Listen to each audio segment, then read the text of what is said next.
Today's conversation is with Sarah Janes, the author of Initiation into Dream Mysteries. She's a researcher of ancient dream cultures, curator, and facilitator of dream retreats at some of the most storied sacred sites in the ancient world. Delphi, the sanctuaries of Asclepius. She has spent a lifetime tracing what happens when the boundaries between the waking life and dreaming begins to thin. She works at the intersection of history, imagination, and lived practice, following how dreams were once understood as more than just private imagery. In ancient worlds, they were places of contact, places of healing, places where the dead could speak and the future could be read. There are not many people you can sit down with who have carried a practice like this from childhood, who have spent decades tracing how ancient culture built entire initiatory systems around the dream state, and who can move between the Eleusinian Mysteries, the Orphic underworld, Egyptian dream incubation, and the neuroscience of sleep without losing the thread. Sarah Janes is one of these people, and she was a delight to speak with. What stayed with me in this conversation was the way she could speak about dreaming as something continuous with life, a terrain that develops alongside you, something that can be cultivated, neglected, or reclaimed. When she speaks about what was actually happening inside the telestrion, about what ancient people understood when they slept directly over their dead at Catalhoyuk, there's no distance in it. She has been inside the material her entire life. Now, we go deep in this one. The role of dreams in ancient healing traditions and why Asclepius appeared to people in sleep. The biology of lucid dreaming and why it builds on itself the more you practice it. Why the Eleusinian Mysteries likely required no ergot at all. The two waters of the Orphic underworld, Lethe and Mnemosyne. The ka, the placenta, and what Egypt understood about the spiritual double. Why the dream state and the dying process are the same conversation. And underneath it all, a quieter question. Whether dreaming is one of the last places where meaning still arrives unfiltered. Every night, you cross a threshold the ancients built entire temples around. Most people cross it unconsciously and return with nothing. Now this channel exists for the ones who want to come back with something. Make sure, please, subscribe to MagusintheMedia and stay close, stay around. This is the kind of conversation that we're here to have. Now, let's begin. Welcome back to MagusintheMedia. I have a very wonderful guest this evening, somebody who I believe should be, if we do not know who she is, she shall be known by the time we're done here. This is a fantastic conversation, one that I think is so important, not only in the Western mystery tradition, but for that of where does our imagination come from? What does dreaming actually mean? And what does it have to do with storytelling and the ancient mysteries? This is Sarah Janes. She is the author of the brilliant book Initiation into Dream Mysteries, as well as a researcher, a curator, a facilitator of workshops, and a specializer in the ancient history and the culture of dreaming. I'd like to say thank you, Sarah, for coming on to MagusintheMedia. How are you today? I am superb. Thank you very much for having me, Brandon. I love that. You are superb, definitely. So I'd like to just kick us straight into the main topic of today, which is the dreaming. And we definitely want to figure out, where did your love of dreaming come from? I have been having really fantastic dreams since I was very small. I can't remember a time when I didn't have really amazing, interesting, creative dreams. But I do remember a time actually where I must have been a toddler, where I had all white dreams. But I still remember being in that space. And I talk about this quite a lot, but I help out Anthony Peake sometimes, who has written a lot of books about consciousness studies, about the possibility of life after death and this kind of stuff, a lot of parapsychology kind of things. And we interviewed this amazing woman called Rebecca Sharrock, who's got highly superior autobiographical memory. She's one of about 70 people in the world that has been assessed as having this extra, super, ultra powerful memory, basically. It is part of a number of different unusual aspects about her. So she has autism. She's also synesthetic, which I think is very interesting. But basically, highly superior autobiographical memory means that she remembers everything. And she told me that she can remember being in the womb. And so when I found out that we were going to be talking to her, I was really excited, because my kind of thing since I've been really small is lucid dreaming. So I thought I can ask her if that means all of her dreams are lucid and all of her dreams are lucid, which I thought was really interesting, because I think of lucid dreaming as being chiefly remembering who and where you are when you're in a dream. And I think lucid dreaming isn't really black and white. I think it's like a palette or a spectrum of experience. You can have a lucid dream where you know you're dreaming, you're aware of the fact that you're in a dream. And then you can have a lucid dream where you can literally tear the fabric of reality, and that reality that you're in is controllable, and you can manifest things as you wish them. And then other times you could be lucid, you could be trying to fly and not quite fly. So there's like various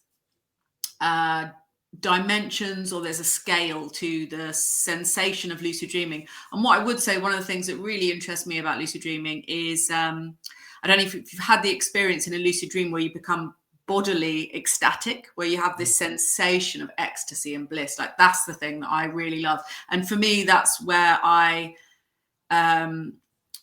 think of those as being what the ancients might have called true dreams or divine dreams. They're these dreams where something beyond the self is experienced, this expansion of consciousness. And that's like my favorite thing. No, I love that. So were you able to lucid dream right off the bat, or did it take a lot of practice and time? I always remember lucid dreaming as soon as I got into having complex dreams. So I mentioned the white dreams, and basically I can track those turning into a dream with more complex scenery and imagery. So I think I must have been like a baby or a toddler when I had all these pure white dreams. And then I had dreams. It's interesting because it was like this white space, this pure whiteness became peopled. But first of all, the first thing that I remember experiencing was my toys in this white space, my favorite toys. And my favorite toy when I was very small was this pull-along Fisher-Price telephone. You've probably seen it because they make like a replica of it now. And it was like a classic 70s Fisher-Price toy. And I must have been about 4 years old when I had this dream, because I was very scared of Wurzel Gummidge. I don't know, you have Wurzel Gummidge in the States? I've never heard of that, no. Oh, it was this I guess it was 1980s, like TV series for kids that was about a scary, or not scary, a sort of hilarious scarecrow that could come to life. And I was terrified of Wurzel Gummidge. So I tracked it somehow to work out that I was 4 when this particular episode aired. And in it, he takes off his head and he's chucking his head off the back of a van. And my Fisher-Price pull-along phone was ringing. And I picked it up, and it was someone telling me, it was Wurzel Gummidge telling me that he'd just killed my nan. And that was my like first real dream memory. And one reason why I think I developed lucidity very quickly was because I had it's a very common nightmare for young children to dream they're being chased. And I used to have these dreams of being chased over and over and over again. I must have been like 7 or 8. And it would be like the same scenario. I'm running from something, but no matter where I go, it finds me. And then at some point, I had the very philosophical and interesting idea that I've found this hiding place and only I knew where it was. But you know, when in the dream you make a statement or you have a thought and it's like, this is definite, this is like inflexible, I know this to be true. Yeah. So in the dream, I was like, I know I'm the only person who knows this hiding place. And it was in a little fishing boat, a little rowboat with a tarpaulin over the top of it. And I was absolutely confident that only I knew it. But of course, then there were Transformers. They came and they ripped the tarpaulin away from me. And in that moment, I had this flash of inspiration that only I know where I am. So therefore, the Transformers are also me. And then, bing, it was like I never had a chasing dream ever again. It was great. And then like my real adventures in lucidity were not such nightmare-y things. So that's how a lot of kids get into lucid dreams, because they have nightmares. They teach themselves to either wake up to fight or to love the thing. And that's often how lucidity develops as a lifelong habit. Wow, that's actually amazing. I like the ending of that, because so that reminds me of Do you believe it was something that you integrated into yourself, that you were able to then to move on from that dream, that running dream? I do. I mean, I'm quite an immature person. I'm 48, and I'm annoyed that given the great opportunity and the great experience I've had of lucid dreaming my entire life, that it's taken me, I would say, this long to start getting my shit together. But then I also think that because I have lucid dreamed my whole life, I treated it a lot when I was younger as a sort of wish fulfillment device, you know? Yeah. And it wasn't until I lost the ability to do it for a couple of years when I had my daughter. My daughter's 18 now. So for a couple of years, I was rubbish and I hardly ever slept. I had postnatal depression. It was because I didn't have my dream life, which was always this like amazing creative, enriching, life enhancing experience that I had every night. I didn't feel like myself at all. I felt like a husk, a dried up old husk of a person. And once I got dreams back, then it was like I had this other chance of my dream life. And since then, I have become better and better at organizing my life, I would say.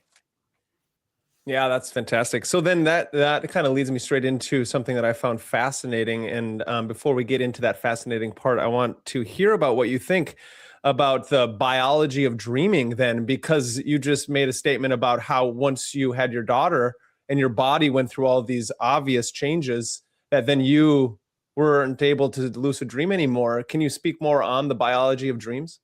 That was literally just because I couldn't sleep. I had postnatal depression and I could not sleep, and I had intense anxiety, and I just went through a cycle. And a lot of people know if you have one night of disrupted sleep, especially if you've got a small child, and that was it basically. I did not trust myself to fall asleep because I was sort of panicky about having to look after a baby, so it was really scary. But then when I did come out the other side of that and I felt like I could go to sleep and I did sleep, then I got it back straight away. And yeah, it was a massive relief. And then I started to feel like myself again. Oh, that makes a lot of sense, especially because if your body or the temple isn't able to rest and become relaxed, then the dreams can't flow from you. And so the thing that actually I found amazing that I had never thought about from your book actually was the idea that the more lucid you are in dreaming, that there is a study that shows that you actually have more gray matter or your brain is able to do certain things. Can you speak on that? There is an idea that, especially with regards to lucid dreaming, that you're actually creating more developed neuroplasticity, like you're increasing synaptic firing. It's a bit like reading a book, all of this research into if you read a novel, it's like you're imaginatively living some of the things that happen in that novel. And I think dreaming is very similar. Like sometimes I used to wake up, I remember as a teenager just waking up like gasping with how amazing whatever I just experienced was, and how the complexity and the depth of it just blew my mind. And I've always been someone who, well, I think it's probably because I was into dreams, it's a feedback loop. So I always loved books. I always loved films. I always loved books and films that were about dreams. I'd then dream and it would take on this style of sort of surrealism or magical realism.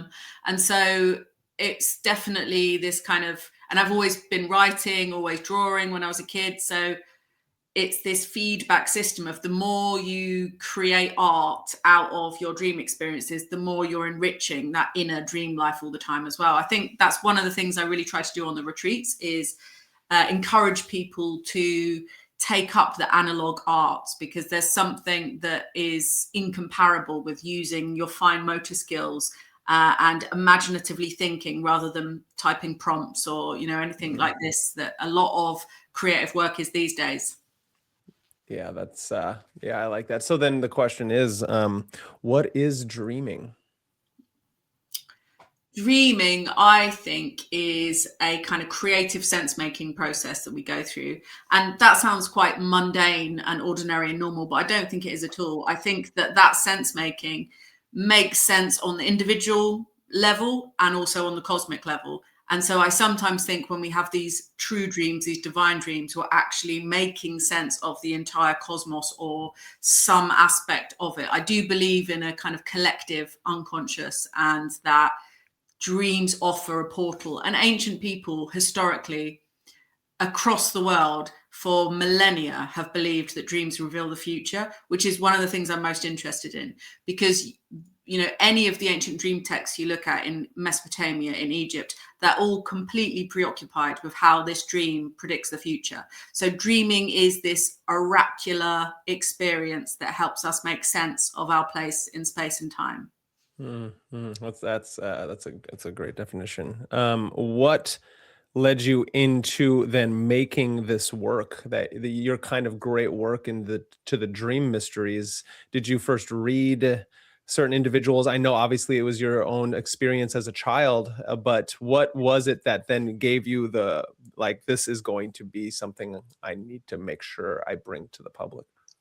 I work with a lot of people that work in psychedelics and psychedelic studies, and I've always been a bit perturbed as to why no one seems to be especially interested in dreaming, when to me it seems like the thing that is most sympathetic or similar or parallel to the psychedelic experience. And I do believe, having spoken to lots and lots of people about their dreams over the last however many decades I've been talking to people about it, which is since I was a little kid, that there's a vast difference in the way people experience dream realms. Some people, it's very vague, very wishy-washy. They might not even remember anything. Some people, it's like this full, complex, deep, amazing, life-changing, psychedelic sort of experience. And so I don't think, I've never taken any psychedelics actually, so I shouldn't really talk too much about psychedelics. But my friends at work in it, whenever they describe stuff, there's definitely something in my experience of talking to them about their psychedelic use, where you can kind of tell the personality of the person from their psychedelic experience, a bit like dream interpretation. So I think that it's an area that is very similar, or should be valued at least as much as psychedelics, because it's something that everyone has access to and everyone does every single day. So actually, it seems like there should be a lot more research, especially with regard to how dreaming is related to memory, because I'm very interested. We're organizing this conference in Delphi in the summer, and one of my friend's parents' mum has dementia, quite serious dementia now, and she can not recognize anyone, not be communicable at all, but she speaks in full sentences and is clearly communicating with someone sensibly in her dreams and speaks out loud. So I think memory is a fascinating area of research that I think dreaming could prove to be very valuable. But, my conclusion when I was a kid, because dreams were my just absolute top interest all my life. And when I was little, I used to go to the library to try and find books about dreaming. And I kind of thought neuroscientists would write about dreams, because I thought of it as being a creative mental thing. But my conclusion was that maybe neuroscientists don't have very good dreams, because if they did, it would be the only thing that I'd want to write about. And I met this neuroscientist, Anil Seth. He's written this book on consciousness called Being You. And I went to a conference that he was hosting called Memory and Emotion. It was organized through the University of Sussex. And I asked him something about dreams, and he was like, I don't really know anything about dreams. And I said, well, what are you studying at the moment? And he said, we're doing this study to see whether rats feel regret. And I was like, well, I guess it depends who's paying for these studies, right? That's hilarious and so sad. That's so sad.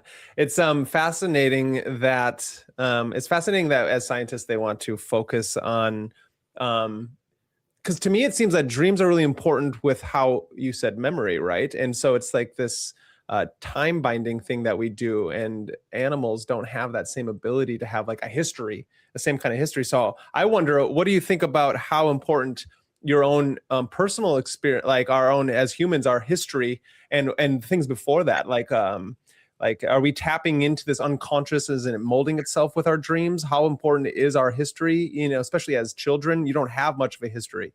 And so what is feeling the dream landscape as it goes? I see the dream landscape as a sort of psychic, spiritual architecture. Like you're actually forming the landscape itself, the buildings, you're mapping the territory, if you like, of your imagination and of your personality and of your psyche. And a lot of people will dream of visiting places like their childhood home, a school that they went to, Very often the dream landscape is like an amalgam of different places, but you can work out where the different bits are from. And that was one of the things I got really into when I regained my ability to lucid dream after I had my daughter, was just appreciating being back in this place. Because I historically used to go to the same place all the time in my dreams. It was like I knew it was self-generated because there is like my childhood home, but it's sort of mixed into a tree house. But I could draw a map of the places that I went to.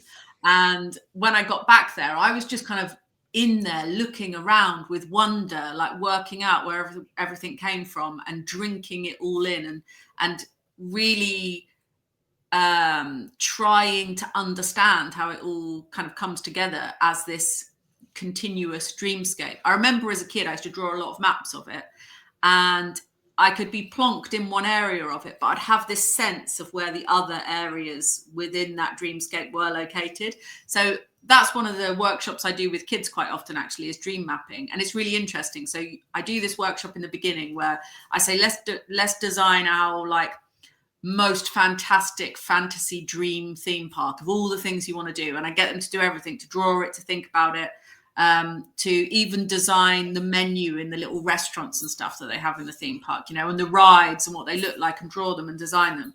And then I do a meditation where they're like imaginatively walking through this theme park that they've designed. And then they have dreams that they're actually in that space. And it really helps you to create, you know, imaginatively creating something helps you to construct it in your imagination. So reading novels and watching magical realist films or surreal films can be really useful for that. I always say if someone's having a dream drought, I say watch Holy Mountain by Jodorowsky. Yeah. One of the, like, it's an easy psycho magic pill to take. Oh, yeah. It will just instantly, because you're on this this journey through the major arcana, you're acting the fool, so it's got all of this very graphic, very vivid, very visceral, dreamlike imagery that cannot help but kind of penetrate into your psyche. And then I always think about the food, I always think about films and music and things that you read as being like food for your dreams.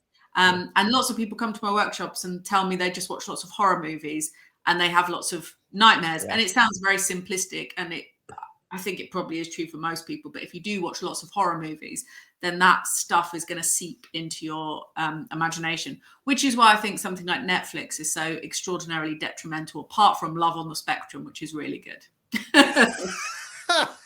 That's good. That's hilarious, actually, Sarah. That's so funny. Have you ever seen What Dreams May Come? I have seen What Dreams May Come. Robin Williams. Robin Williams, yeah. Yeah, I get confused because there's a big book by a guy called Jill Rember, Where Dreams May Come, which is a history of all the Greco-Roman sleep temples in the world. Oh, okay. I'll look that up. That sounds awesome. The reason I bring up What Dreams May Come is because of, if I remember it correctly, it was a movie that really had an effect on myself, not only because it's super existential, but because of the dreams and dying are coalescing in that same spheres. And so he has to deal with being more of a materialist, and then going into these dream spheres, trying to find his wife and that type of thing.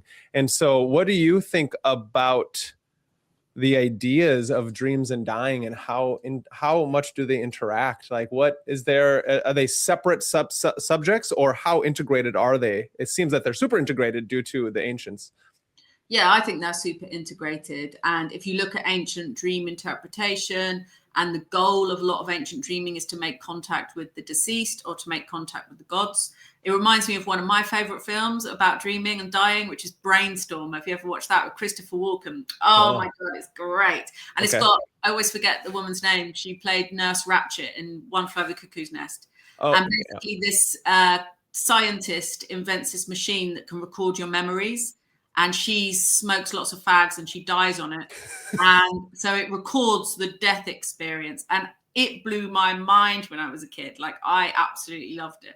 So yeah, that was one of those things. And when I was little, and I do think maybe, you know, like when you grow up and you think, oh, I'm so unique and individual, and I've come across all of these like philosophical, interesting ideas, and then you watch something like Brainstorm that you probably watched one night when you was about 9 years old, and most of your ideas have come from this interaction with an advert or with a film or something. Yes. Brainstorm is like that for me. Like, I absolutely love it. I wanted to create a machine that could record my dreams when I was little, and I don't know whether I came up with that idea before I saw Brainstorm or after. But my preoccupation as a child was, if like I can navigate this lucid dream space, then I can die and carry on in the dream space, which I thought would be amazing. And then B, I wanted to make a machine that could record my dreams. I don't want to do that anymore, because I think there's too much tech in the world already, and it's better to dream with plants or something. No, yeah, I like that. Yeah, for me, that movie was Bill and Ted's Bogus Journey. And that one definitely, when I've gone back to it now, the older I am, it actually is deeply existential and phenomenological. And a lot of the mysteries, because they die and they have to go through all of their nightmares in these different Hall of Mirror style of rooms. And then at the very end, they play the Grim Reaper at all these games, and they win, and that's how they're able to come back and defeat their cyborg selves. So it's interesting enough. It's like a transhumanist, like death and rebirth kind of. It's got a very Osirian mysteries to it without actually knowing that's what's going on. And then that leads me into they are now making lucid dreaming tech machines. So what do you feel about that? I did see some link to it the other day. I mean, I haven't tried any sort of tech device that gives you lucid dreams, and I'm not sure whether, I'm just not into tech devices in bed with you. You know, there's something about the EMF smog. I'm sick of it anyway. And the place where I dream best is where there's no Wi-Fi, no phone signal, no nothing. Like, the best places are my friend Mervat Nasser, who I just told you about, her retreat center in the middle of Egypt. Amazing. Something about, I actually do not like deserts very much, because there's this like great sense of the being devoid of life somehow. Yeah. But I do think they have a weird effect on your dreams. And Mervat's place, I have amazing dreams, and it's palpable how different it is. There's this sort of stillness there. I live in this little village in Greece. I have amazing dreams there as well. It's just got this stillness to it, and I think that's one of the factors that can be very important. This like stillness. It's a lot of people are living in quite buzzy electrical environments and they don't know it. Yep. And then the other place is the Black Mountains in Wales. There is no signal of any kind there. It's quite amazing. No, that's beautiful. I have similar experiences of, being in the middle of the mountains, or even when I traveled to Bali,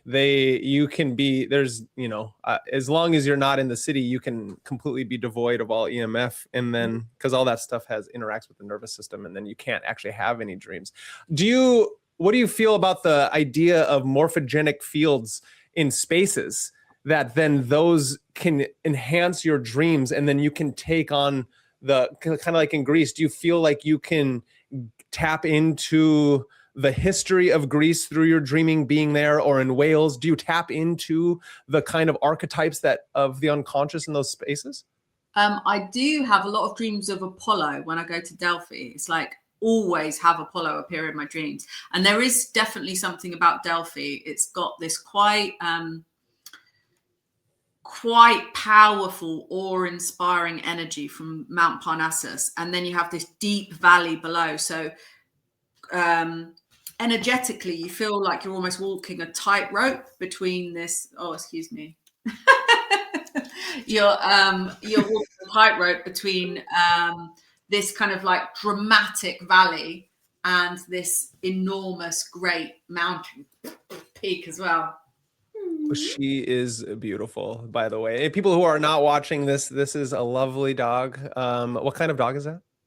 It's some sort of, I'm dog sitting at the moment, and she is some sort of Italian truffle hunter. And she does actually really love truffle, because the other day I had truffle infused hummus and she was like, that is delicious. I didn't give it her any, but she was like sniffing it like mad. That's hilarious. That's funny. So then my question is, why, through your research, why is dreaming so important? Well, I think that it is very revealing in terms of how ancient people conceived of reality. Like I said, they believed that dreams predicted the future. That's why people would go to have their dreams interpreted, is to predict the future, find out the truth.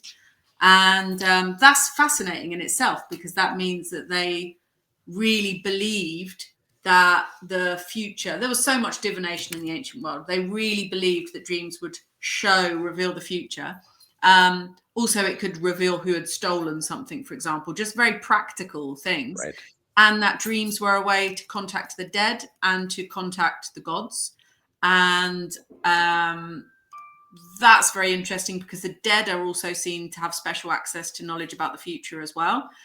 So for me, I intuit that dreams were the place where most people in ancient times cultivated this idea of there being some life beyond mortal life, you know. So one of the places I write about in the book as being somewhere which seems to hint at this idea in the earliest of times is Catalhoyuk, which is an ancient Anatolian settlement.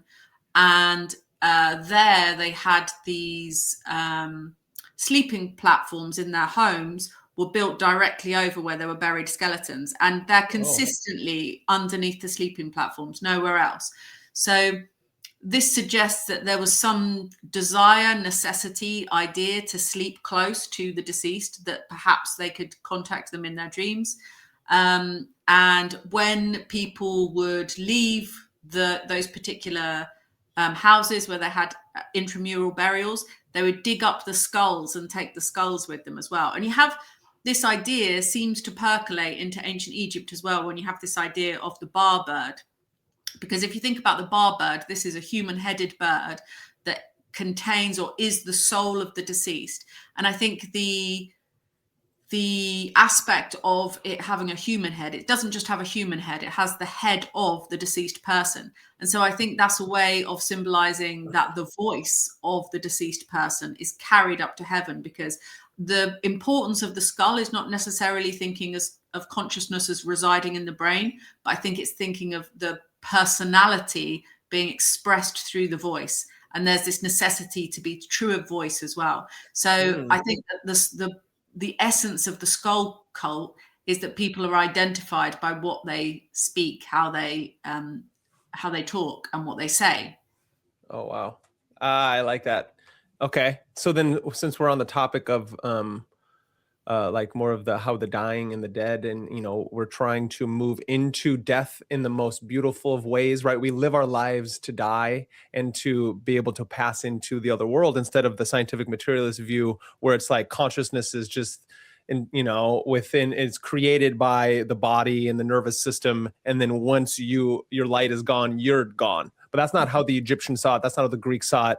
And so can you give me a good, I can never say it correctly, but a good example or explanation of the river of Lethe and the river of Mnemosyne?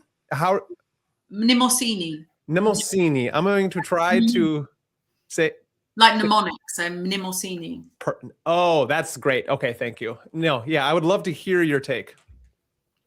So these are two waters, and Lethe is the water of oblivion, and she's kind of like the opposite to Mnemosyne.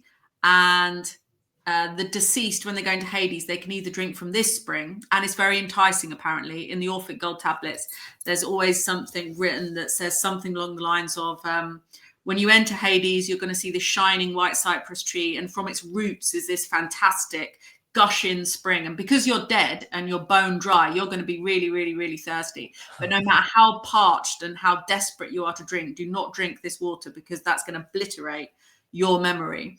You need to carry on until you get to the shore of the pool of Mnemosyne, and then you drink this water, and that enables you to remember that you are a child of the earth and starry heavens, and you are permitted to take your place amongst the other initiates. So it's interesting, because dreams have this function of enabling you to forget and enabling you to remember. So, you know, many people forget dreams that they have, and there seems to be an evolutionary biological necessity and function to the forgetting part of something sometimes. But that remembering process is also really important to help you calibrate to the new levels of consciousness as you go through life, as you're developing. The Egyptians had this idea of we're always becoming. So sleep is this mini death that we go through every night. And like Khepri, every morning we rise with the sun and we have this opportunity to have a new life. And every day is this kind of mini resurrection, and every evening is this mini death. Nice. So then that's the similarity to the micro to the macrocosm of how the cyclical nature of the rising and dying God, of the sun being risen and born. Nice. And then so as a let's say I'm not, but let's say I was a scientific materialist coming to one of your workshops and or retreats, and I believed in that, you know, no, there is no that dreams are just you every night going into the dream realm, and it's kind of meaningless. It's just there to help you process the day, and then it goes away and there's no point in them. How would you talk to that kind of person and kind of walk them through your work? I don't get many of those coming along to the retreats, thankfully. But I consider myself to be quite sensible. I'm really interested in how ancient people perceived things in the past. So one of the things that I found really interesting that I've been doing some research on recently is the Egyptian idea of the Ka, which is this spiritual double that we have.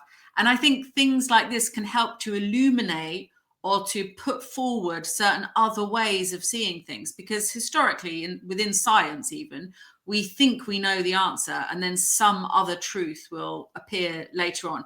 We're never going to be at a point in science where we understand everything. That's just never, ever going to happen. So, for example, the Ka in ancient Egypt is this idea of a spiritual double. It's like a creative life force. And the Egyptians believed that the Ka was resident in the placenta, or was the placenta while you were developing in the womb. And the placenta is a temporary living organ. Like, it does have life. It pulsates. It is our first guardian, if you like, in the womb. And so as a developing fetus, we have a relationship with this non-human but human entity that shares a womb with us, that gives us all of our nourishment. So when that person comes to the end of their life, the Ka is still considered as being the spiritual double. It's like this invisible helper and assistant throughout your life.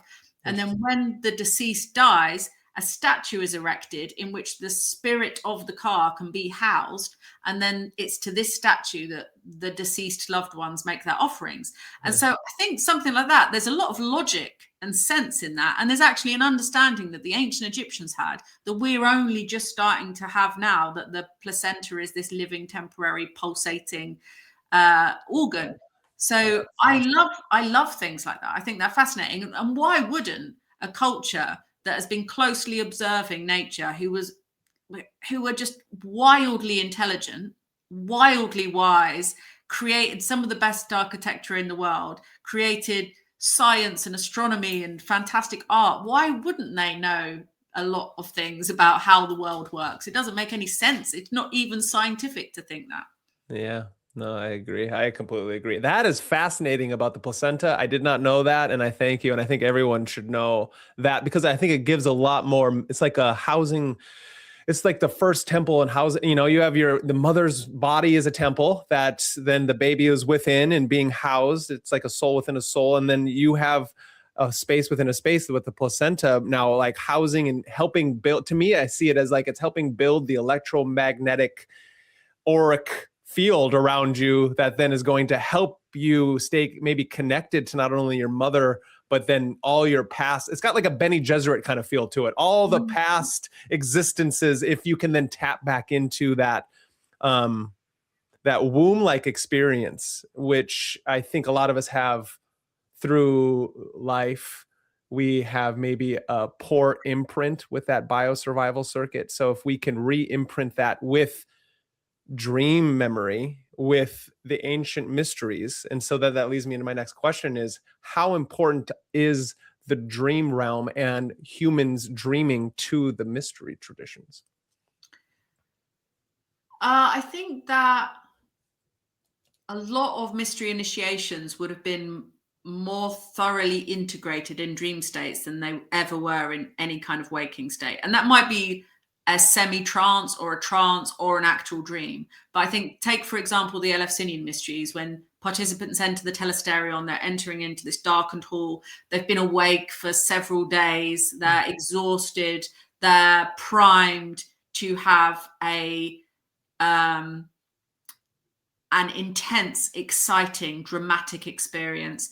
The kind of mystery play is taking shape. There's various torches and there's sort of suggestions, and the imagination that they're probably experiencing something like a waking dream.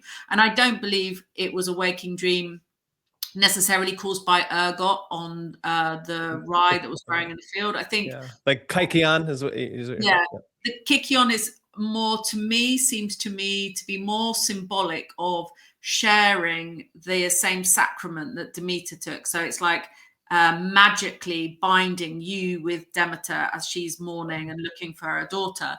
And also it's showing this kind of humbling, mortality inducing aspect of Demeter. In her grief, she becomes almost human, because Kikion is this peasant's drink that only peasants, only humans would ever drink, and gods have ambrosia. So for her to take Kikion is her becoming mortal and you becoming divine in a way.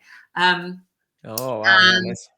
And also the grain that was used to produce the Kikion, so it's like barley crushed and fermented with water and pennyroyal mint, is barley that's grown in the first field. So this first field is the first field where crops were raised, and it's where agriculture began. So symbolically, that barley is also extremely significant, because it's the first time that Demeter instructs humankind in how to grow grain. So I mean, I don't know because I wasn't there, but I think that it could well be totally barking up the wrong tree, ergot. I think it seems to me a bit overkill to give everyone ergot on top of everything else that they're doing. What I do think they were probably doing is having opium fumigations inside the telesterion.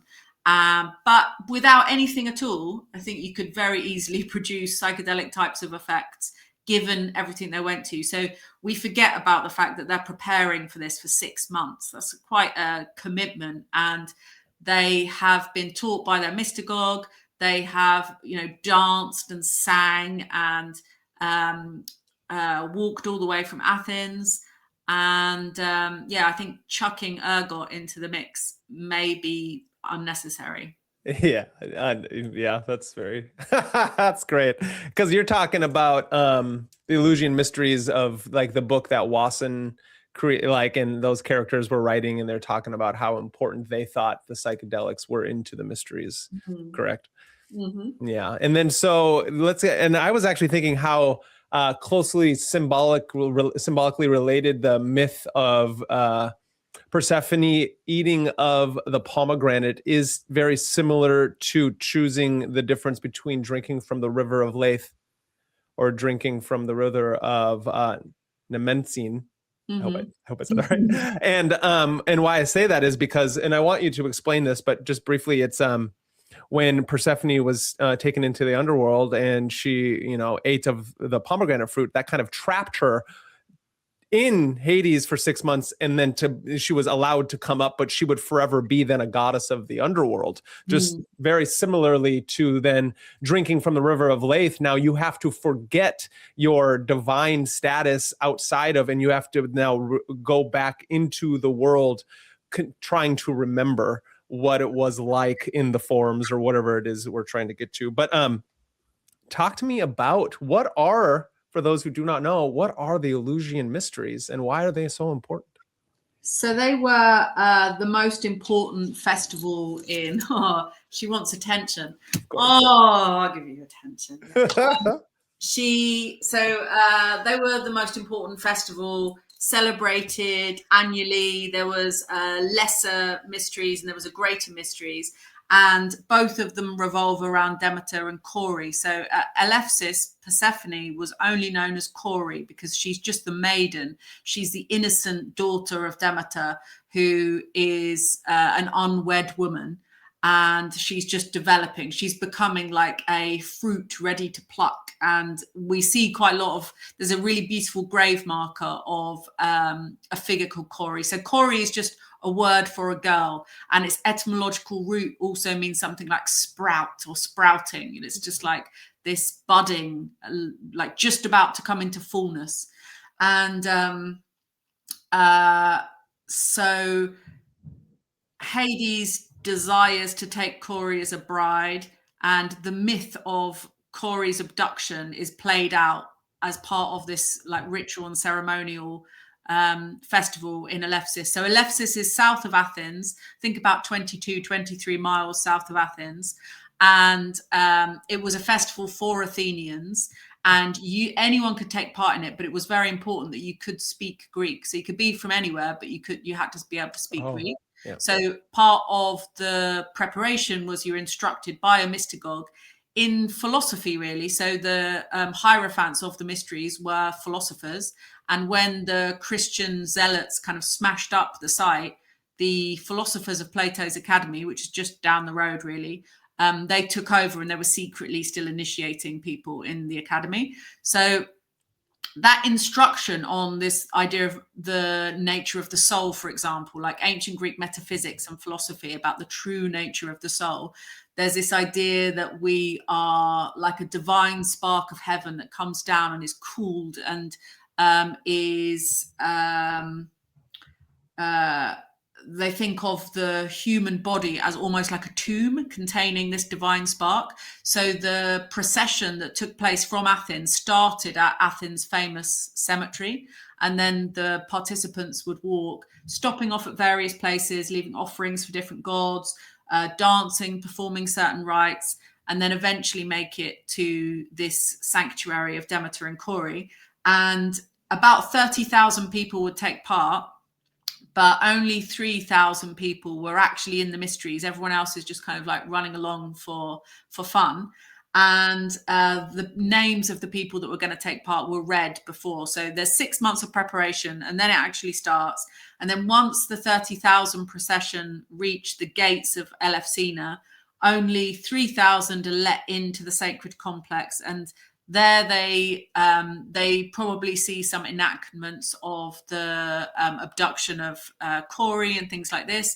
And they wash themselves in the sacred fountains, they drink the kykion, and they enter into the telesterion, which is this large initiation hall. And, you know, we talk about initiation, but they didn't use the word initiation. They were, I suppose, the word telesterion means the place where the rites are held. So it's like a theurgic rite that takes place within the telesterion. So the idea is that you've become this pure, empty vessel, and the divine soul of the gods can actually enter you because you have purified yourself. My friend Maria Maragou, who's written this enormous book about the Eleusinian Mysteries and everything that we know about it, she was saying that out of the 3,000 people that enter the initiation hall, even then, only a handful of them will actually have the experience. Not everyone will experience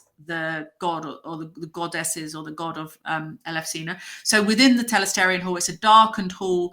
If you look there now and you see models of it, there isn't really any lighting, but at a certain point, there's like a vaulted window area at the top where the light would have been revealed in a flash at the end of the period of time that they were sitting in the hall. So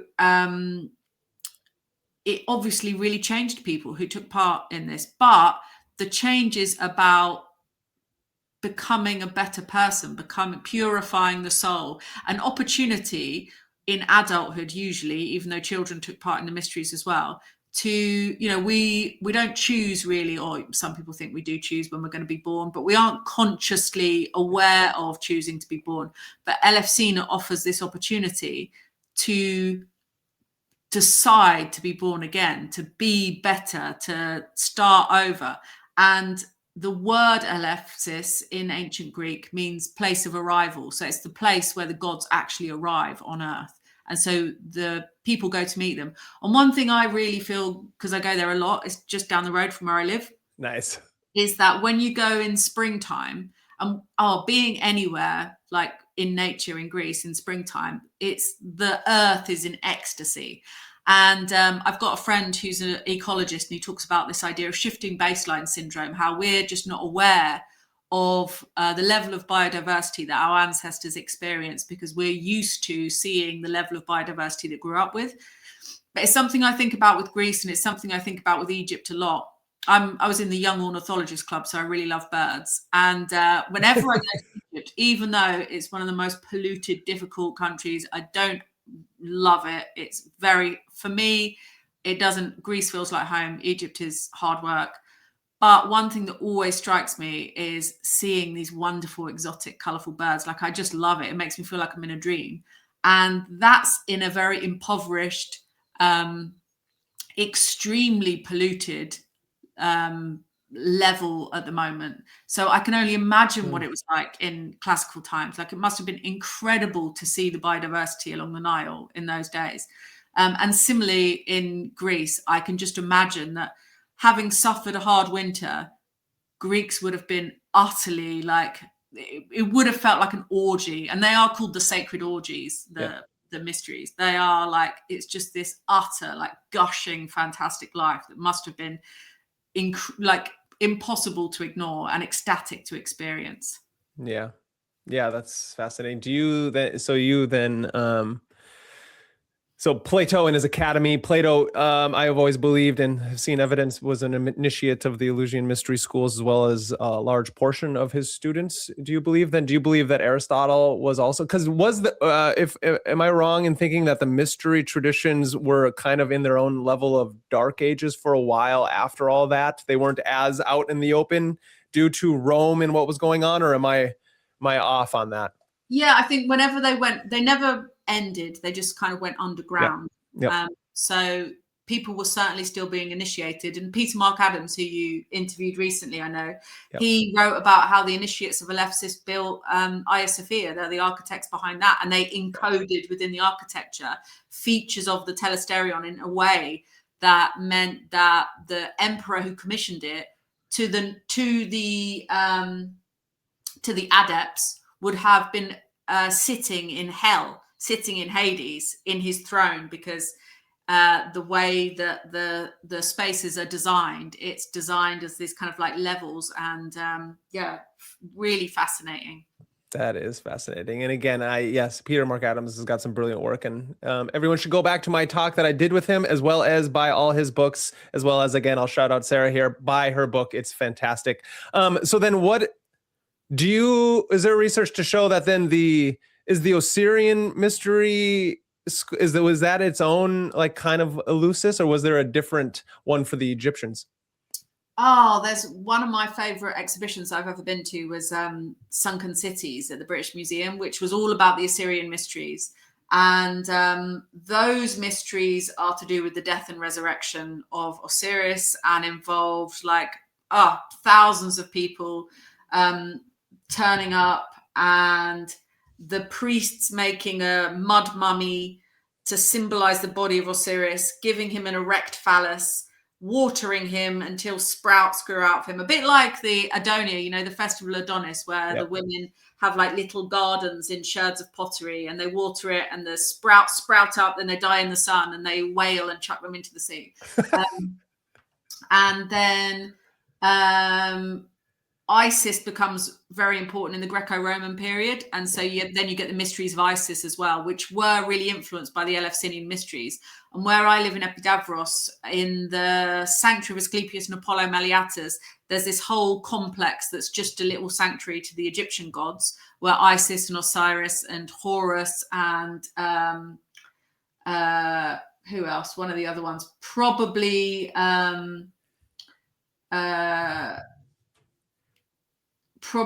Bez were worshipped in this complex to the Egyptian gods as well. And all around the Peloponnese, actually, there are Serapeums and Iseums, and Serapis and Isis were also gods associated with healing dreams and dream incubation.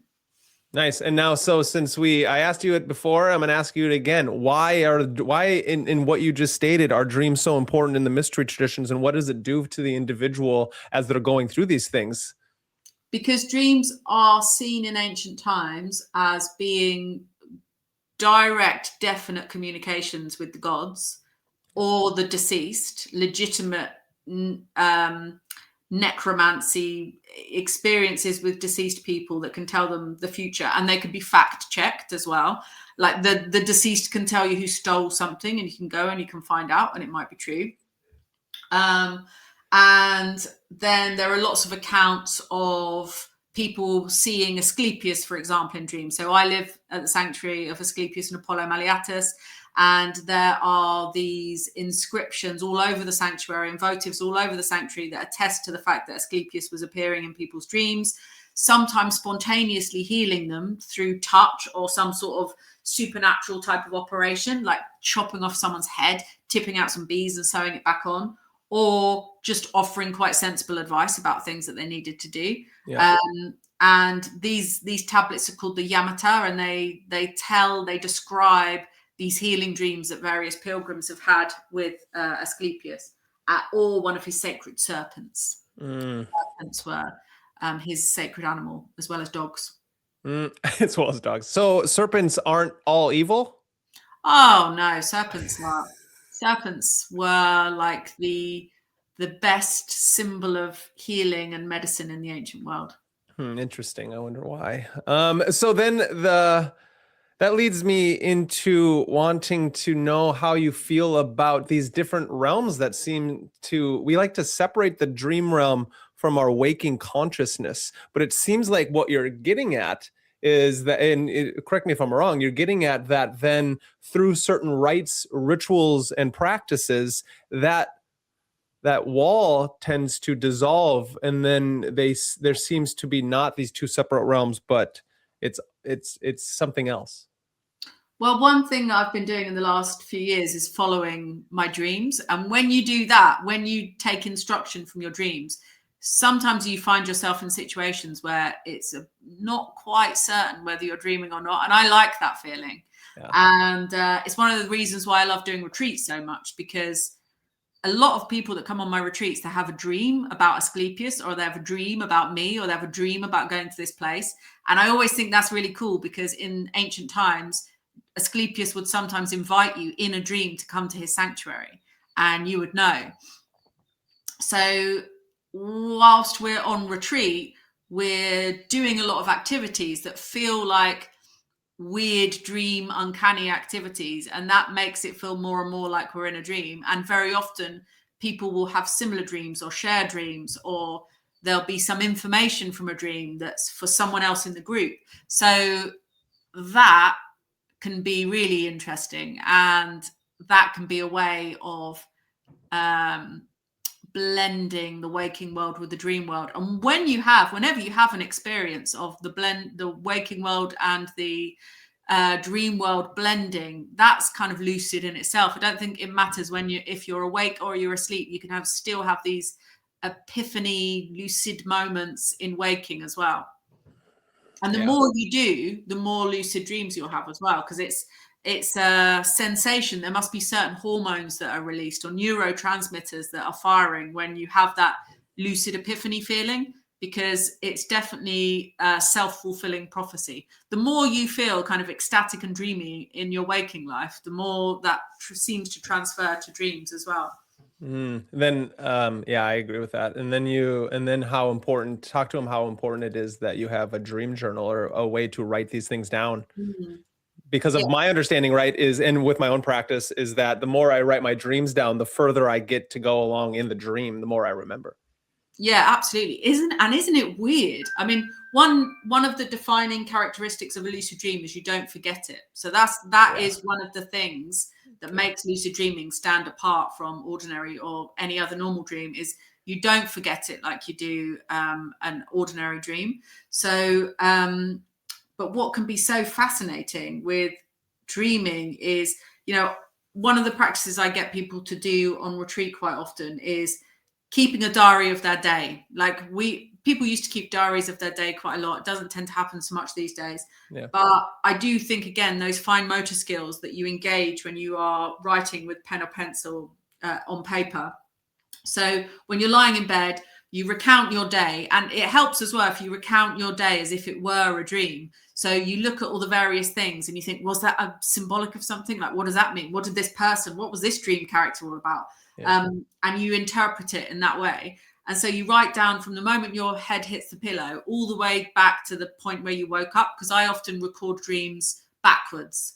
And then what you find is you're actually engaging in this process of remembering as you write. And like you say, more and more and more will come back to you. Yeah. It's fascinating to me. It's really interesting. And one thing that I love about dreams as well is within the dream state, you seem to have access to memories that you don't necessarily have access to when you're awake. And I think that's a really interesting area to explore, because sometimes one of the things that actually wakes you up is this remembering that's like a tsunami or a wave that's gonna overcome you. But there's so much that you're able to remember in the dream space that arousal actually wakes you up.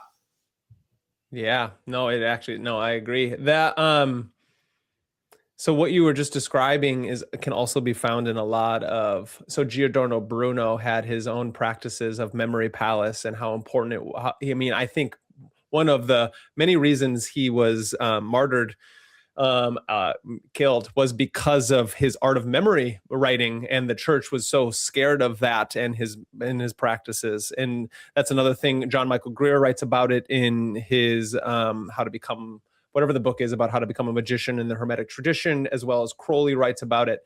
And it's something that as a magician or as an individual trying to wake up from their reality, their own Neo-like experience, is that doing exactly what you said right before you go to sleep, you recount everything backwards through as far as you can go. And not only doing that, writing it down, then I find to be really important. And then in doing so, you have a fuller, more magical experience about reality. I feel like that's kind of what you're saying, right?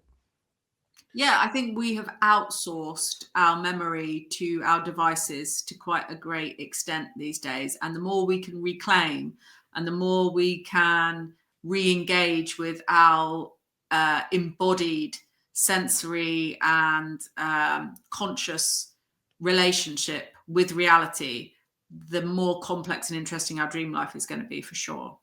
Yeah, I agree. It's anything to bring back meaning into this very structural, mechanistic, functionalist world is really important. And then the dreams are that, right? So Carl Jung talks about how dreams come from this collective unconscious instead of the Freudian personal subconscious of your Electra and Oedipus complexes, right? And so upon your studies and research, did you delve deep into either of these two characters? Actually, not so much. I did make a film about Freud when I was at school, and I went to his house in Swiss Cottage, and I liked all his ancient Egyptian artifacts. And Jung, I think, I often see quotes and I often like them, and they often turn out to be from Jung. And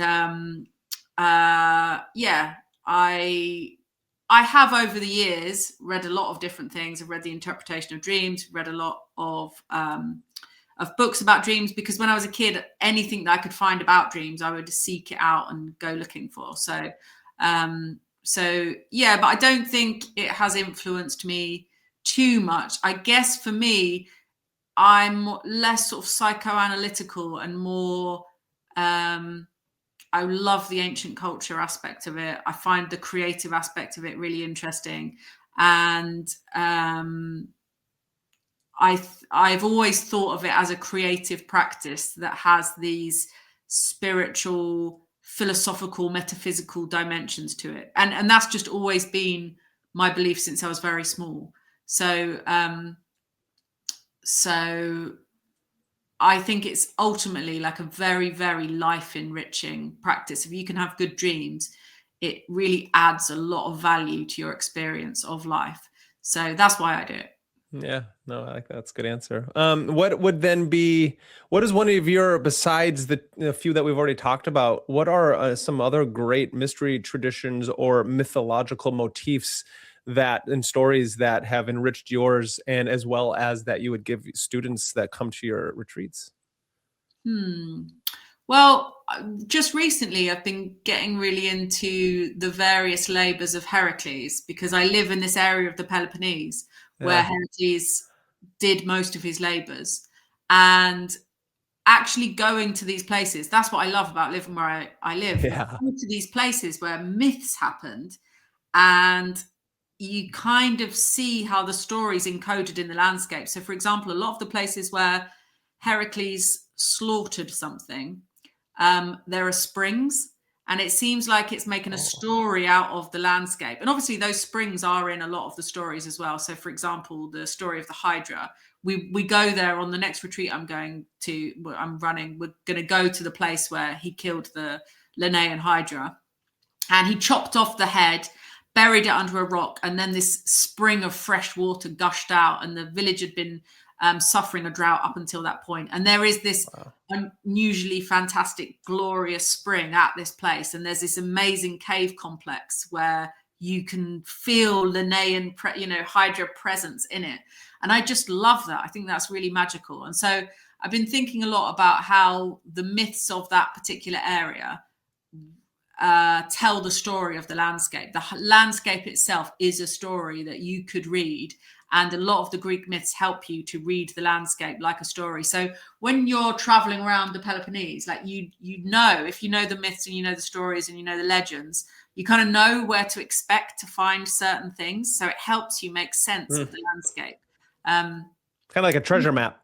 Exactly. And also because with Greek Orthodoxy, so many churches were built on ancient shrines that you can't go wrong. If you just go to every ancient church or every little chapel that you see, there'll be something there. So even on the road where I live on the small ancient theatre road in the village.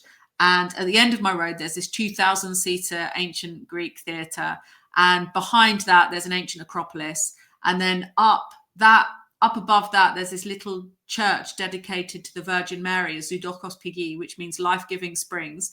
So that means there were springs there historically. There's no evidence of them now. But if you look just behind that, there's what looks like an ancient nymphaeon, which is where the ancient springs would have come out.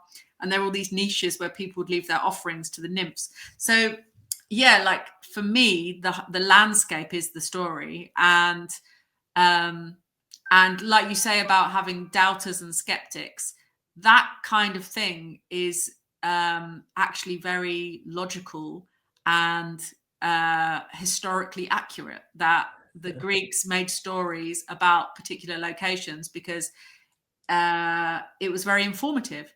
And the oracle sites in ancient Mycenae were built over fault scarps. So where there's volcanic activity is the place where people believed they were speaking to the gods of the underworld. And that makes sense as well. So where I live, we're right on a fault line, and you can sometimes feel the energy of the earth underneath you, and you sense its living nature. And I do think there's something about volcanic regions where there's a more direct experience of how the earth is a living, breathing beast, because you can actually feel it. And you can sense it. Yeah, that's that. Like it's almost like you're sensing, right? Hephaestus as he's building the weapons of the gods and different things like that. No, I love that. So then I'd like to know what your thoughts on. Do you believe that our current day and age, with how media, entertainment, and storytelling is actually trying to hijack our dreams to create their future? I think there's some sort of horrible dystopian vision that we have to be careful not to get infected by. And that's why it's good to create your own stories. And also, if you commune with nature, I think it is a natural harmonizing force. And I always think that if you didn't grow up around nature, if as a child you didn't play in nature, that can be a sense that's sort of cut off. And that's not good, because you don't recognize harmony in nature and the interrelationships that all things have. You know, this idea of nuclear bombing a country that's on your doorstep is just not logical or sensible in any way. So I do think it's really important. I mean, I used to work a lot in education, and I love working with small children. And I think it's really important that small children get a good education in nature and in ancient cultures. And I find it perverse and bizarre. And I'm a bit of a conspiracy theorist about the nature about the history that most kids are taught in school, which is World War II. That's it, or that's nearly it. Why would that be the only thing that we learn about? It's crazy. Really weird. I agree. So my daughter I took my daughter out of school during COVID, actually, because it was pretty unpleasant to be in school during COVID. And it was the only time when you could get away without getting told off too much. Anyway, so I took her out of school then, and we did home education, but she did go to this little school to get her qualifications. But even then, like, the only subjects seemed to be Second World War, and a kind of few other things that are like generally concurrent with that time period. But because I'm so into ancient culture, she always came to me with museums. And so I thought, that was one thing that I could talk to her about. But I think it's a real shame. Because children are geniuses and sponges and amazing. And I run little workshops for children about ancient Egypt, and they are so clever. They know way more than their mum and dad about ancient Egypt history. They're so passionate, so into it.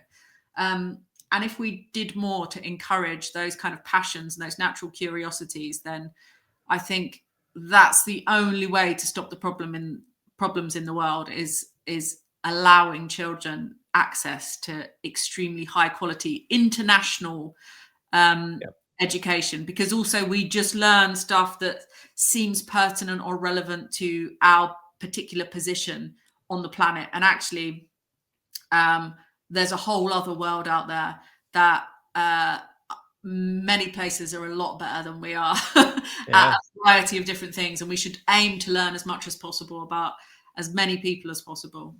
That's great. That was a great answer, Sarah. Thank you. Because I find that to be very true. One of the big things I'm constantly trying to help people and want people to understand from my channel is how we create models and then we worship them. And what I mean that is our perceptions. We need to take control of our perceiving apparatuses, of understanding what are the signs and the symbols and the stories and the mythologies that we know, that we remember, and that we are taught. And the problem is when we get too stuck into certain reality tunnels and we take it for objective truth, when that's not what it is. And so, like something like the wars or whatever it is, we're being told what to think, feel, and to trust. And a large portion of that comes from our entertainment of what it means to be a good guy or a bad guy, and what lens those things are coming through. And I think that there's a wellspring of knowledge to be garnered from the mythologies of our past and the ancient traditions, and I know you've heard me say this, is to become your own magician. Because unless you are doing that, you are being controlled by other people. And I think that's like one of the very prevalent things that we're being told from the Gnostic myth of the movies The Matrix, is that even when Neo breaks free from the Matrix and he takes the red pill, that's not the end of his journey. He actually questions himself up until the end of that movie and in the next two, where he doesn't truly believe that he is the one. And then what he finds out is that being the one, he's still the one in a mechanism of the architect and the oracle. And so that leads me into how important oracles are, and oracles and dreaming. And so do you find that in our day and age that the oracle has been taken over and disrupted by the media mechanism? Is that like the inverted oracle of our day? I think in ancient times, people were a bit more literate in their myths and stories. Like, they just knew them a bit better. Like, I was reading recently about traditional Indian storytelling, and how a storyteller goes from village to village with her giant scroll that's got almost like a cartoon strip of a particular myth, and they dramatically enact it, and then they discuss it.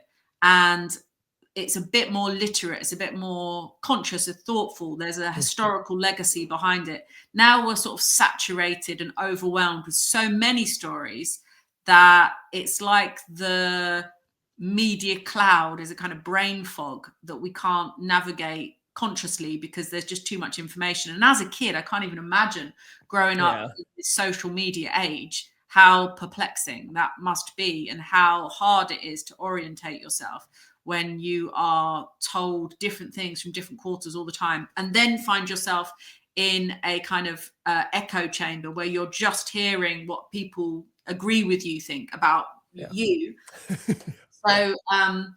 So I think that it's harder now.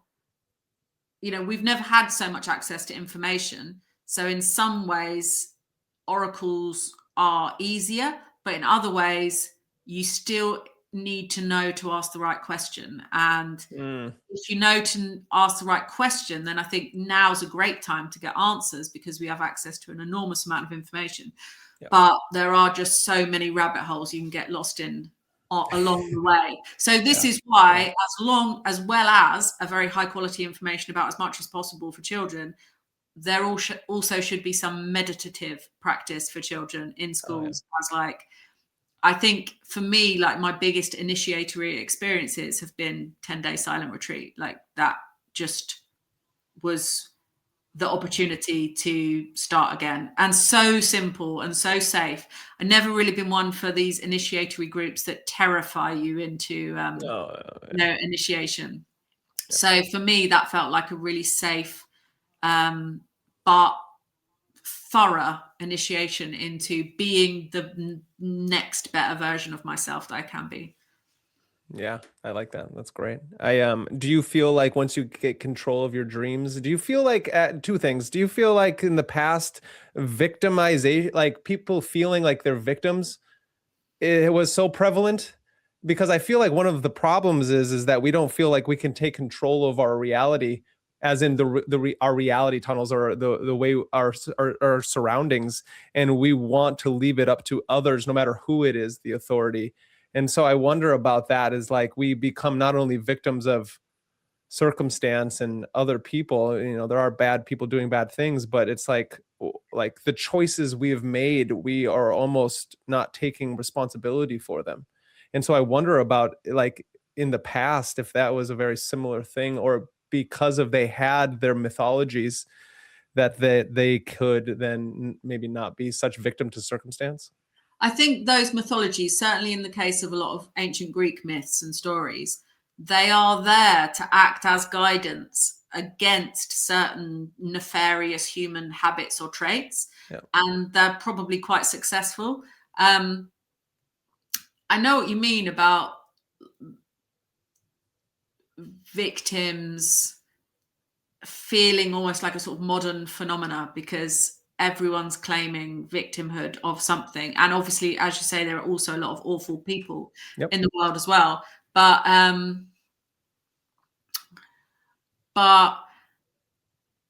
the powers that be, and I don't think it's an organized cabal. I think it's just people wanting to sell product.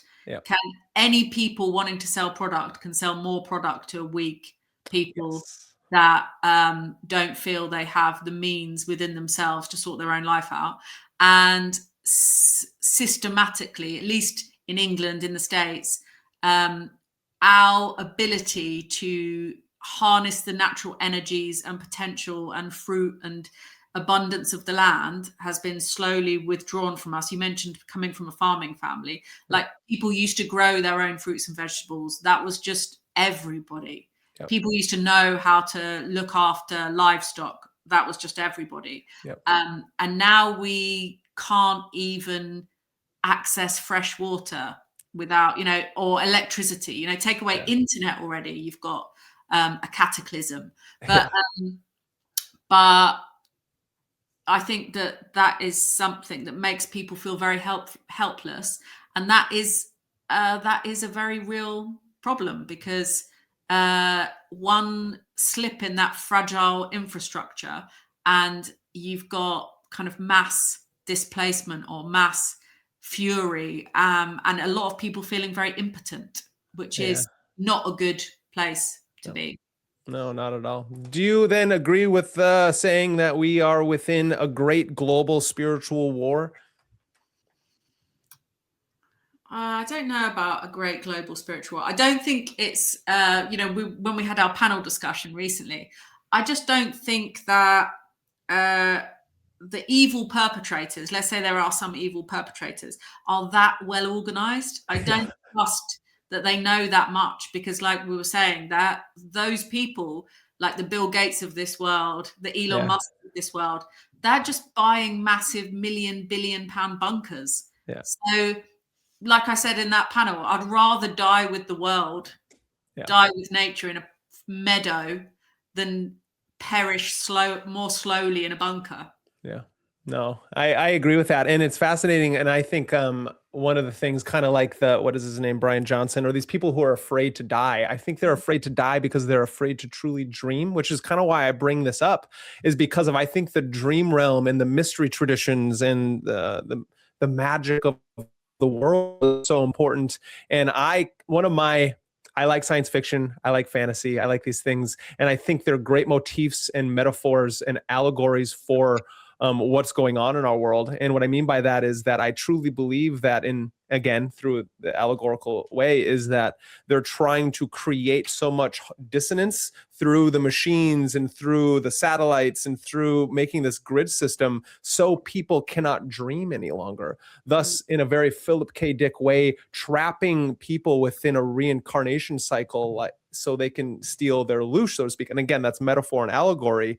But for those of us who are dreamers, I feel like we understand that there is more to life than what's going on right now, and that the death and dying process is actually kind of like what Egyptians and the Greeks and everyone were doing in the past, is that their life was preparing for that dying process so that they could then have the choice to consciously be breathing through the dying process to then drink from one of the two rivers. And again, I actually didn't say this. I like that you called that, I think you called them her, the river of her, the river of Lethe. And I like that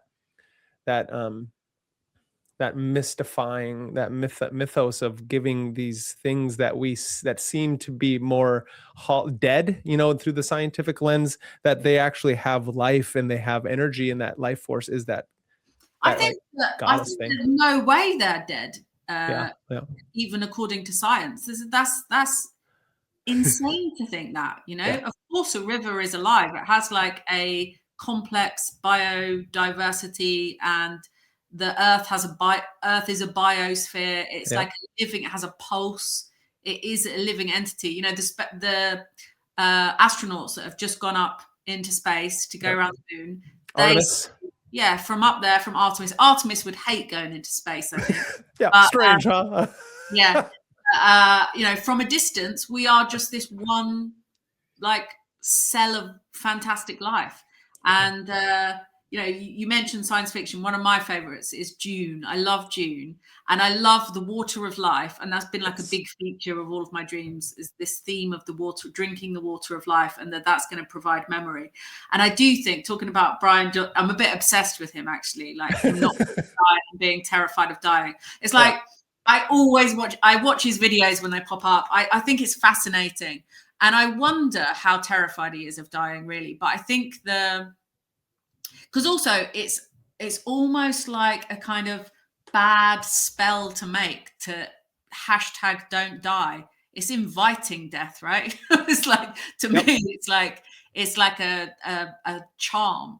And I think this is the danger of becoming ever more individualistic, because you're terrified of dying if you're just you, if you believe you're just you.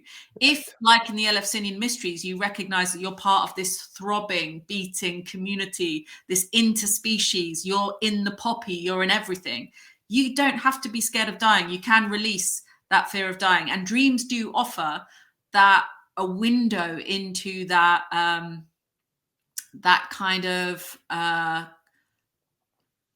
thinking colony that we are, like that multi-species experience of the world. Like, you can expand your boundaries into other people and into other plants and into other animals. And I think the more you are concerned with it's quite terrifying inhabiting a human body. It's so fragile. Anything could happen. Yep.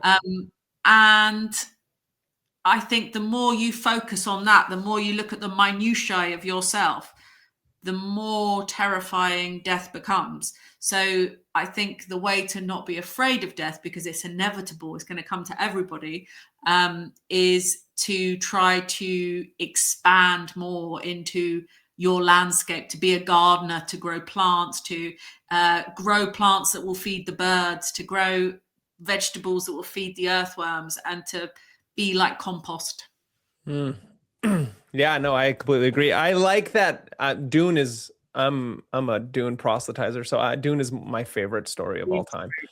Yeah, I like all 6 of them. I find it fascinating that you don't like deserts as much, but you love Dune. So that's also, we can talk about that some other time. That's Arrakis is terrifying. Yeah, it is. It is. But I guess the vividness of reading about a desert is very different to the lived experience of being stuck in the middle of a desert, which is quite scary. Yeah, no, I agree with that. It's fascinating in Dune because there's this level. So when you take the spice, you're in, especially with Paul and them, is that he already has his mentat training. He's trained in the ways of magic and the weirding way. And so I think it's such a great allegory and metaphor for the magical practice and the practicing of even what Plato says is that unless ye know geometry, you cannot enter into the academy, right? So he has mentat training, which is this level of understanding the world logically, but also he has the magical training. And then through taking in spice, he reaches the level of the oracle or of this mystic, because he can see through space and time, which is kind of what we're doing when we're dreaming, right? There is no space and there is no time in dreams.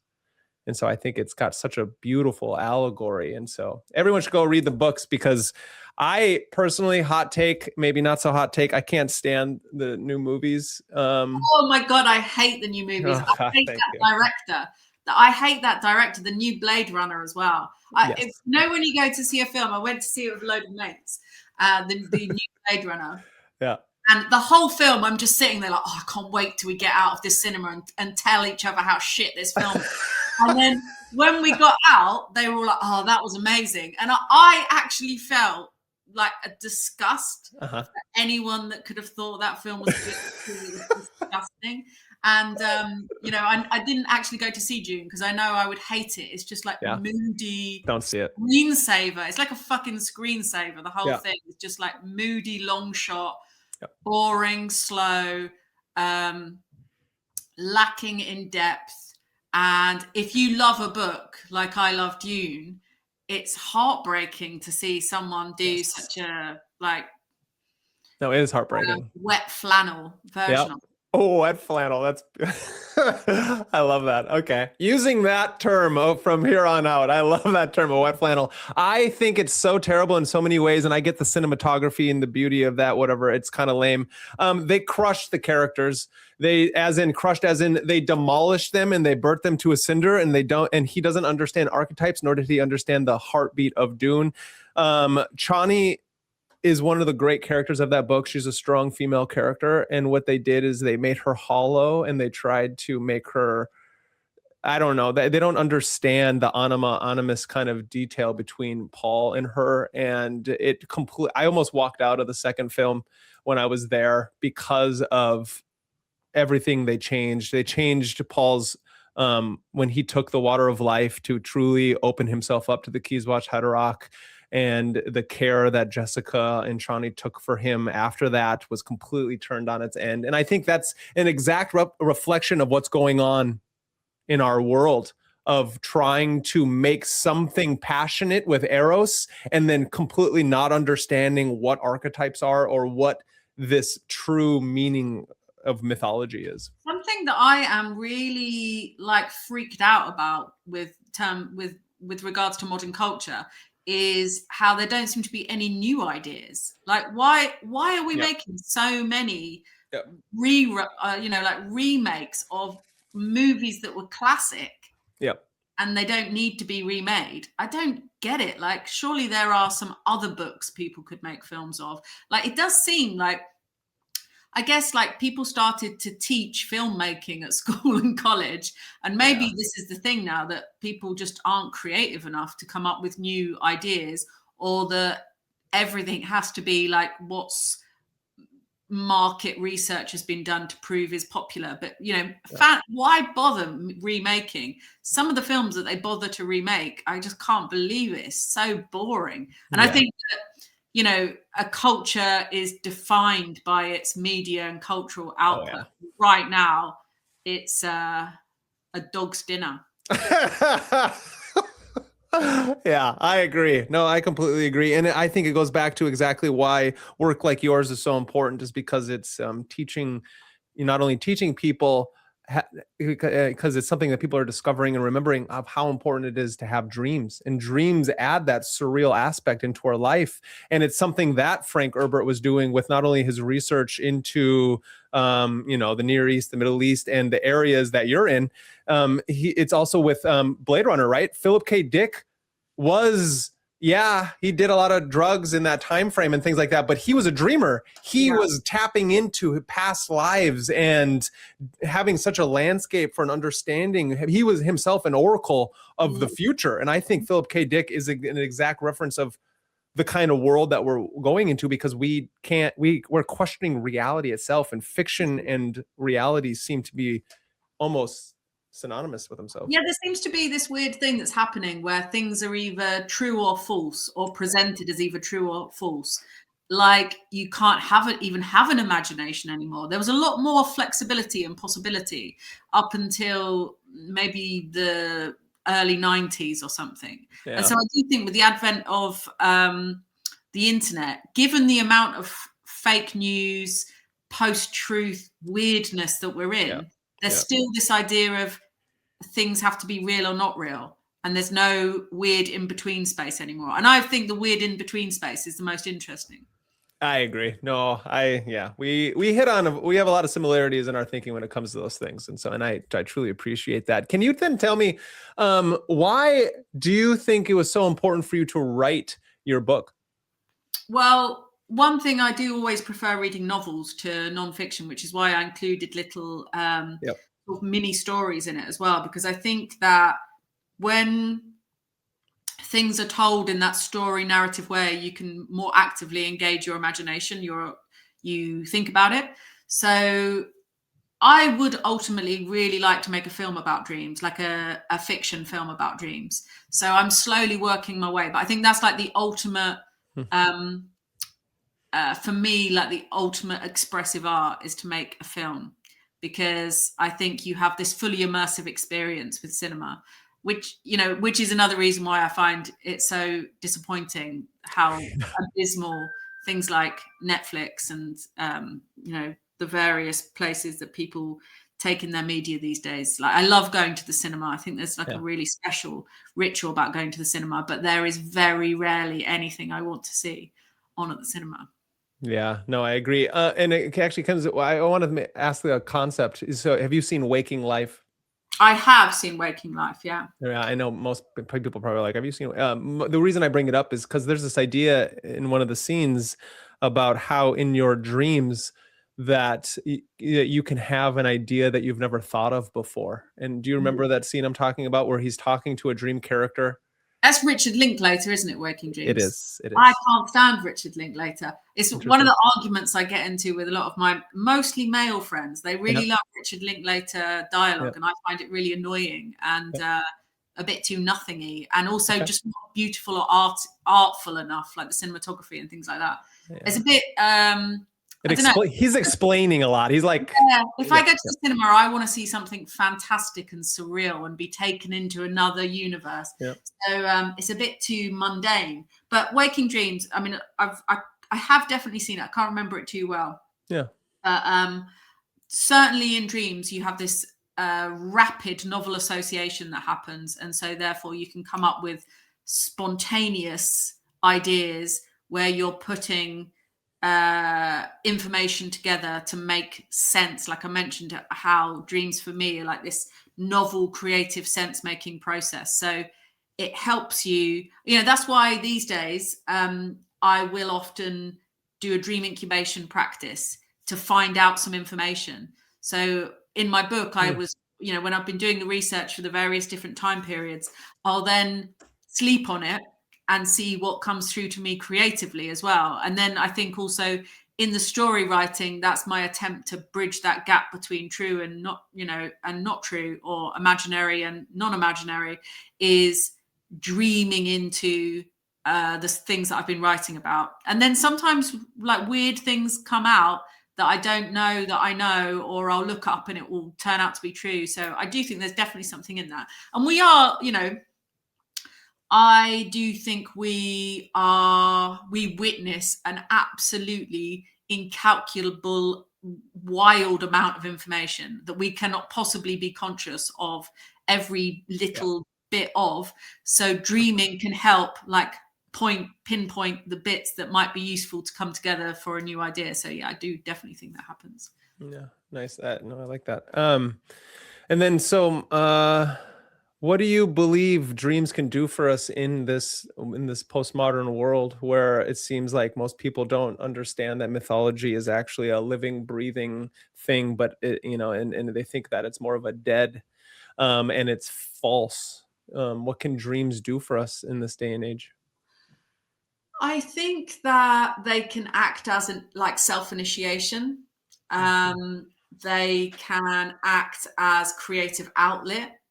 They can satisfy a lot of curiosity, and you can have closure in certain relationships that you could never have in waking life.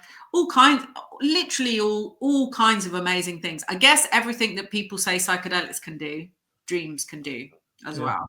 And I would say possibly more reliably. Yeah. But they can help you not be so scared of dying as well. If you can navigate dream realms, the goal is to die in a dream and to just drift off into dream space for eternity. And, I've thought that since I was a little kid, that would be great. So I do think it's important to work on your dreams and try to have good dreams. And dreams do reflect something of your waking life, but I don't think that they're limited to that at all. Now that I was thinking about it, what do you know the term astral temple?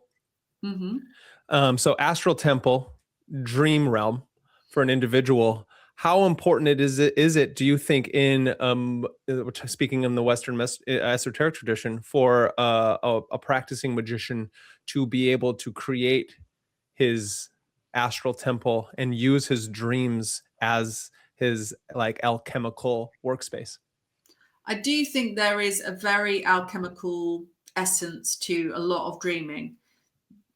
And I do think as well, so one of the things I'm very interested in is how dreams can heal. Mm-hmm. And this is something that we learn ancient people believed through the cult of Asclepius, because chiefly people are visiting his cult sites, and there are hundreds of them around the ancient Mediterranean, to have a healing dream where they will be visited by the god and they'll be healed directly. And these places are functioning spas, if you like, and healing centers where all kinds of healing modalities are practiced. But one of the most notable structures in all of the sanctuaries is a place called the Enkymeterion, where people specifically went to dream of the god. And there are descriptions of him visiting people in dreams, and like I said, performing these surgeries or healing by the power of touch. And I do think that lucid dreaming in particular, if you think about it, is this experience of being in a dream space but being fully conscious. Therefore, the amazing things that happen to you when you're lucid, like we were talking about, things that elicit this sensation of bliss and ecstasy. I actually think that that's like a healing force that can bypass ordinary material reality in some way and provoke a spontaneous healing event. Like a faith healing response, basically. And people talk about placebo. Everybody knows that placebos have been shown to work in countless trials. And people will say things like, well, it's just placebo effect, but just placebo effect is fucking amazing. Yeah. Why don't we make more of placebo effect? And that's what they were doing in those Asclepian temples, is utilizing the placebo effect to some extent. They were also performing proper surgeries and applying herbs and things like this, but they knew the power of the spirit and the power of the mind to self-heal given the right conditions. And there's also something about, if you put a human being in a beautiful, healing, clean, peaceful environment where they can experience great theatre, listen to beautiful singing, listen to beautiful music, be warm, be safe, be clean, drink clean, pure water, then most diseases do right themselves given a particular period of time. And there couldn't be a better environment to be in as someone who is ailing than that kind of an environment. And you look at the kind of hospitals that we build these days, and they're like torture camps. They're like prison, you know, horrible strip lighting, terrifying doctors and nurses who have no bedside manner whatsoever, horrible smells, disgusting food. Like, you name it, anything you can do to weaken the human spirit, they will do to you in a hospital. And it's totally unconscious. It's just, you know, medicine these days is geared around pharmaceuticals and physical interventions. And I think there is within, like, for example, the NHS in England, there is some lip service paid to things like, well, meditation might help people, certain exercise might help people, but it really is still very much on the sidelines, and we don't have the kind of economy or foresight to build these great temples and sanctuaries to healing anymore. What a tragedy. But I would like to do that one day. I'd like to build an Asclepion and have it inspire people to build more Asclepia around the world. That's fantastic. I one of my good friends, I help the university around here, the architecture program. I go in there and for their master's students, I help with the reviews on their critiques, because of one of the professors is a friend of mine, and he is into the humanities part of it, and he's totally against the current how we build our buildings. And so I have one of my focuses besides ancient philosophy and philosophy is phenomenology. And so it's to bring the phenomenological experience back to architecture. And so it goes into, I will hopefully eventually be bringing him on, and as well as trying to talk more about how important architecture is for our everyday experience, and how, due to the Cartesian dead, like minimalist architecture we have, it is actually a detriment to our psyche and to our life in general. So I completely agree with you. And if I can do anything to help you, I would. You should join our beauty panel, because that's one of the things that I want to talk about, because I think, isn't it like we're not allowed beautiful things anymore? Like ugliness is everywhere. It's like there doesn't seem to be any consensus that beauty is good for you, but people used to think beauty was good for you. If you look around like houses from Victorian England, like every single area, from the doorknobs to the doorsteps, they were all designed to be beautiful and functional. And one of the things I've been noticing, I don't know if you have the same in the States, but there's this new postal system. I bought something on Vinted, and there's these new like disgusting lockers in all the high streets that you QR code and a little door pops open. And until I had to go and get this parcel, I'd never really noticed them before. And now suddenly I feel like I'm in Day of Triffids, and they're fucking everywhere, like popping up in their little doors, and they're just really ugly. And our high streets have been totally taken over by horrible chain stores selling horrible polyester clothes. And you know, I think that going after beauty is one of the things we can do as individual human beings, is follow the path of beauty, because that's never going to steer you wrong. Not true beauty. No, I agree. That's authentic beauty. That's the beauty of harmony, of the, Pythagorean understanding, the Orphic understanding.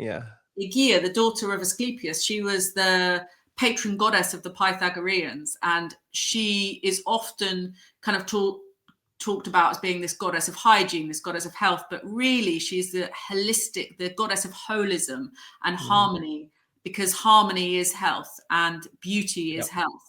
So I think she is very important. Can you say her name again? Igia.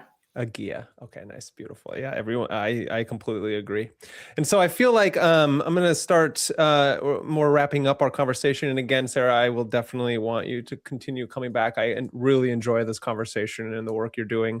But there's something that I feel like we're talking about throughout this whole through line, and it's almost like we, as individuals who are trying to free ourselves from our own lower desires, from the matrix, from whatever it is that it feels like we must become free of, is that there is a thing about bringing your dream life into your waking world and your waking life into your dream world. How do you feel about that?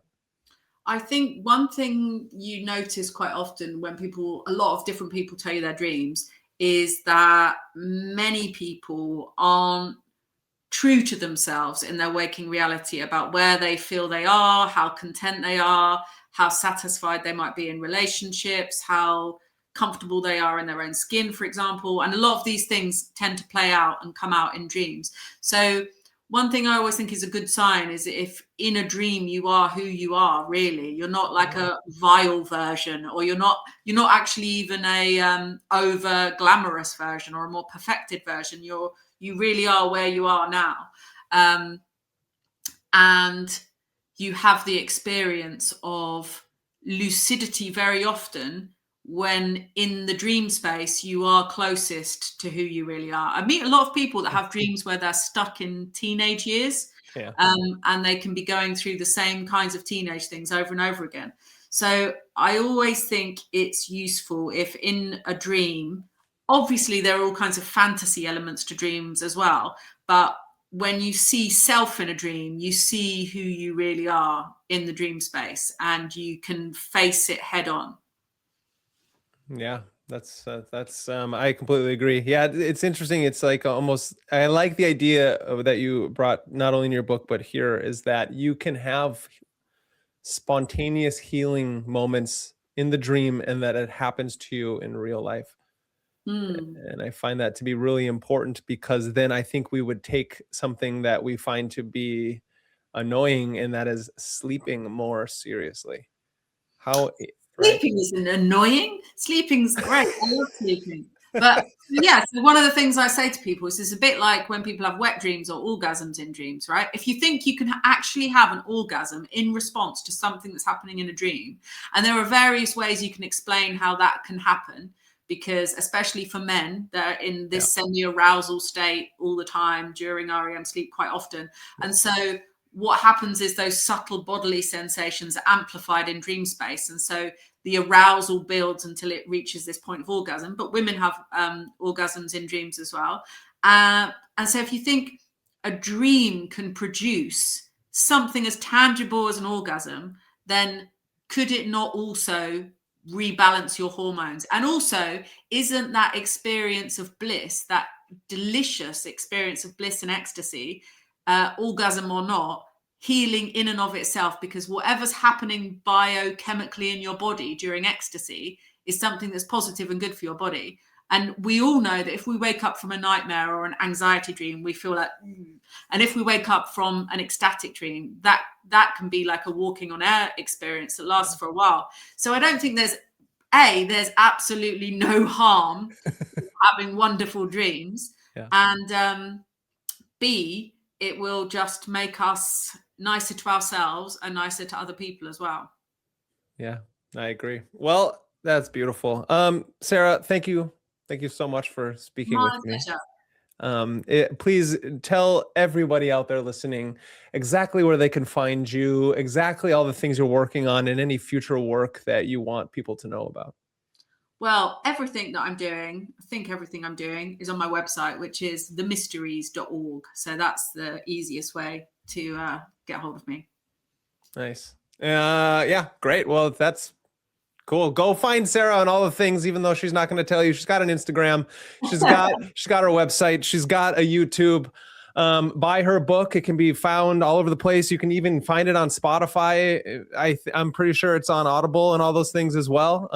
I both read it and listened to it on Audible, which is actually was great. So there's many different ways you can find Sarah in this world, and most likely in the other one. Fascinating enough, if you find yourself in where she is, right, they can also then take your retreats and things like that as well. Yeah, I'm doing my next one is on the 15th of April. And that is like a training for therapists and practitioners that want to incorporate dream work into their own practice. Although it's also open to people that just want to have a intensive experience of doing regular daily dream work with a group. And then I'm really excited. I'm doing one every year. I'm starting, or I did one last year. No, maybe I've done two Oracle dream retreats where we go to Delphi and we go to ancient Oracle sites and we see if we can dream the future. And for that one, I'm working with Professor David Luke, who is based at the University of Greenwich. And he specializes in exceptional human experience. And he's doing a study into precognitive lucid dreaming. Wow, I love that idea. Dream the future. I think that is something that is very important, because if you're not dreaming the future, somebody else is doing it for you. So, well, fantastic. Again, everyone go find Sarah no matter where you can. I think dreaming is a lost art, and through her work, she is helping bring that back through. She's also doing panels where she's making topics, and then she's bringing on different guests to be able to talk about it, when I think that is a very great space that she is helping create as well for hard conversations that maybe you're not having in your own realm. So why not have it in this one? Again, Sarah, thank you so much for coming on here and having this lovely conversation with me. And we definitely will do it again. And so everybody out there in the world, if you are a dreamer or not, you know you are. Something is just blocking you from those dreams. And so there not only are there practices, not only there's things to watch, but there's ways of being that we can ignite and free ourselves from our current predicaments and circumstances. And those things are mythologies, music, the beautiful, and these ancient mystery traditions that if you just tap into even just a little bit, you can do exactly what she's talking about. You can dream the future. And so make sure, if you haven't already, subscribe, like, and share, because MagusintheMedia is here, as well as Sarah is here to help us move forward in a land of chaos, where it is very important to take control of not only your life, but that which is surrounding you. And again, I hope everyone has a beautiful day. Thank you, Sarah, for coming on, and everyone have a beautiful night. Goodbye.